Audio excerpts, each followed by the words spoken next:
Bonjour les amis, aujourd'hui une nouvelle vidéo toujours estivale, toujours dans la chaleur et toujours avec un ventilateur en fond sonore. On va repartir dans les années 90 et je vais vous parler d'un groupe mythique qui sont tout simplement les Spice Girls et je vais vous présenter leur premier album. Je vais vous donner mon avis sur tous les titres et noter l'album et puis vous raconter quelques anecdotes. Donc voilà, j'espère que ça vous intéressera. C'est parti, générique.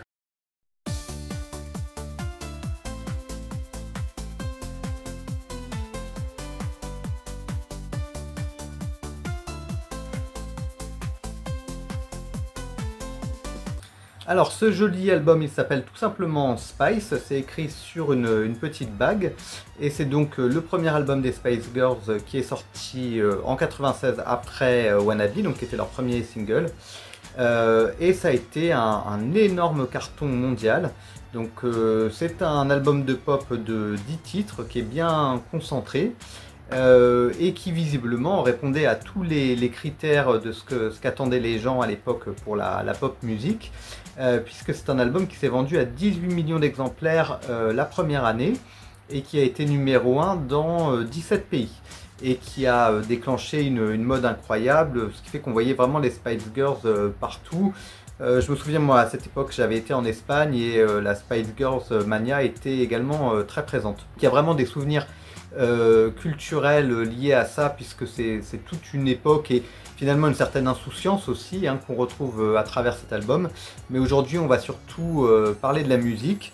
Donc je vais évidemment vous donner mon avis sur toutes les chansons. Donc on a quand même plusieurs singles qui sont sortis, il y en a 5 en tout.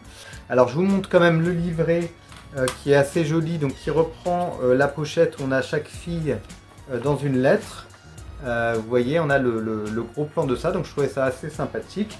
Et à l'arrière, on a toutes les paroles et des photos spéciales, donc qui ont d'ailleurs été réutilisées pour une version de luxe des vinyles qui sont sortis de cet album, où il y avait à chaque fois une photo d'une des Spice Girls pour l'album.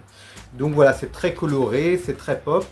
On peut dire que les Spice Girls dans les années 90 ont ramené un côté fantaisiste qui n'avait plus trop lieu. Alors donc Wannabe, c'est la chanson d'ouverture, donc c'est une chanson on entend surtout, donc si je me trompe pas, Mel B et Jerry qui chantent.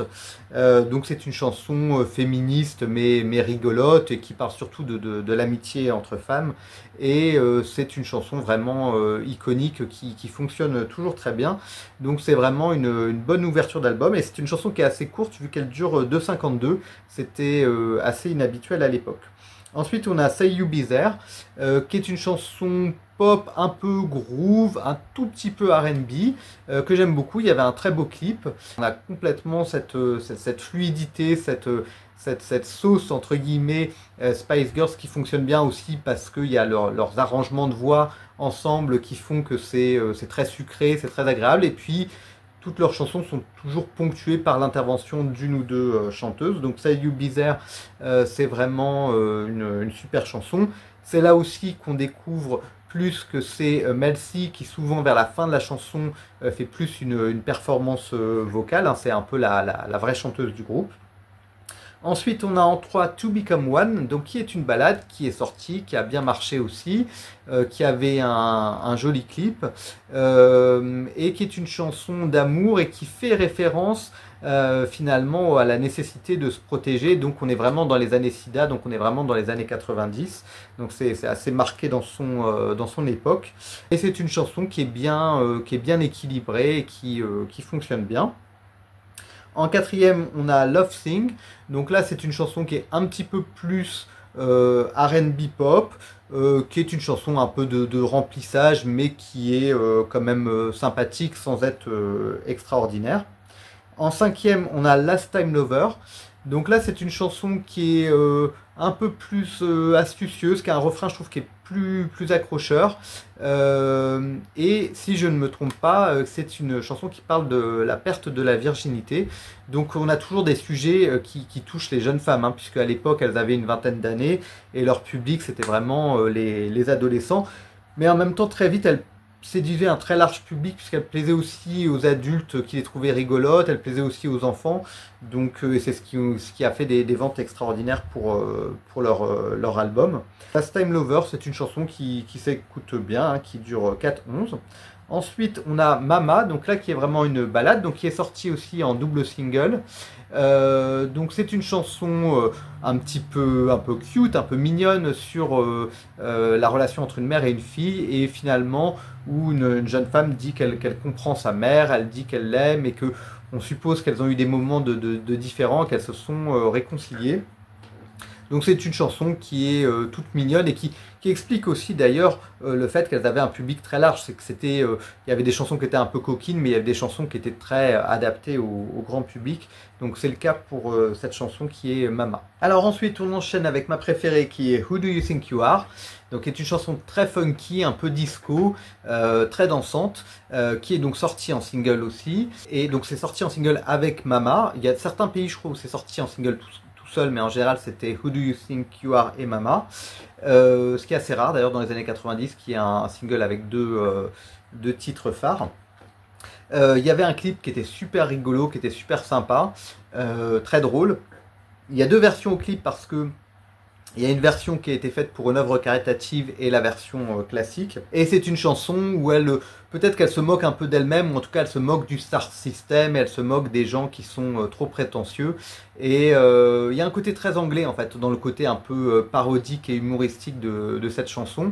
Et en même temps, musicalement, c'est super efficace, on dirait des chansons d'ABBA, quoi, quelque chose comme ça. Donc c'est vraiment mon gros coup de cœur pour cet album. Ensuite, on a Something Kind of Funny, qui est une chanson un petit peu plus aussi mid-tempo, avec un petit côté, oui, R&B quand même, on peut dire, qui est une chanson qui parle de leur rencontre, en fait, des débuts de leur groupe. Donc, elles ont été castées ensemble pour faire un groupe girls band, mais elles se sont émancipées de leur équipe originale pour finalement créer leur propre concept, donc les Spice Girls, et trouver un nouveau manager, et elles participaient aussi à l'écriture de leur chanson, donc elles ont vraiment, voilà, je pense que c'est un petit peu ça qui est fait référence dans cette chanson. Et c'est une chanson qui est une petite chanson astucieuse, assez agréable à écouter, mais qui n'est pas non plus l'ampleur d'un tube, quoi, mais qui est sympathique. Ensuite, on a Naked, donc là c'est aussi une ballade, plus en douceur, plus en subtilité. Il parle plus de la fragilité des femmes. Il me semble qu'on entend pas mal Victoria Beckham, qui était Victoria Adams à cette époque là-dessus. C'est une chanson donc qui est beaucoup plus sobre, mais ça fait du bien dans l'album d'avoir une chanson comme ça. Et je trouve que le refrain est très joli, qui est très, très bien fait. Donc voilà, c'est un peu la troisième ballade de l'album. Et ensuite on finit avec If You Can Dance, qui est une chanson plus fun, plus énergique, hein, dans la lignée plutôt de Say You Be There, qui est une chanson donc aurait pu sortir pourquoi pas en single, qui est une chanson sur le fait de danser, de s'amuser, sur les préjugés que les gens ont les uns sur les autres. Donc voilà, il y a un petit côté un petit peu R&B, il y a un peu des arrangements R&B qu'on retrouve à droite à gauche. Nous en France on avait l'équivalent de ça dans certaines chansons de Alliance Ethnique, de Ophélie Winter, hein, ces petites sonorités comme ça R&B qui étaient mises un peu partout. Donc voilà, donc c'est un premier album qui est vraiment pop R&B. Je trouve que les 10 titres sont tous très bien, qui sont bien organisés. Il y avait un autre titre qui était sorti en inédit sur le premier single qui, si je ne me trompe pas, a été écrit par Cathy Dennis. Voilà, Cathy Dennis d'ailleurs qui donc a rencontré les Spice Girls avant leur grand succès et qui a un peu pris peur parce elle s'est rendue compte que ça allait être un raz-de-marée. Et je ne sais pas si c'est ça qui l'a incité à changer de style après dans sa carrière, mais le fait est qu'elle s'est mise à faire du musique pop-rock alors qu'avant elle faisait une musique europop qui était finalement dans la lignée de ce que feront les Spice Girls. Et voilà, je trouve que c'est en tout cas vraiment un album qui est très efficace, qui fonctionne très bien. Pour les gens qui ont envie de découvrir les années 90 ou qui ont la nostalgie, c'est vraiment un album qu'il faut écouter. Et en été, c'est très agréable. C'est globalement, on a une ambiance très, très estivale dessus. Si je devais le noter, je pense que je lui mettrais, oui, 8 sur 10. Toutes les chansons ne sont pas extraordinaires, mais globalement, c'est bien produit, c'est bien pensé. Et ce qui est assez sympathique chez les Spice Girls et amusant, c'est qu'il y avait un mélange entre une certaine innocence, une certaine sincérité dans leur démarche, et en même temps un sens du marketing qui était assez génial, et c'est sûrement aussi l'équipe qui travaillait autour d'elle. Et on retrouve ça dans l'album parce que on a un album qui est original, mais en même temps qui est avant tout super efficace et super accrocheur. N'hésitez pas à me dire dans les commentaires ce que vous pensez de cet album, ce que ça vous rappelle comme souvenir. Voilà, donc j'ai fait d'autres vidéos sur les années 90 également. J'ai fait un top 5, je crois, des plus grands tubes des années 90 pour l'été. Mettez un like, abonnez-vous si vous n'êtes pas encore abonné à ma chaîne.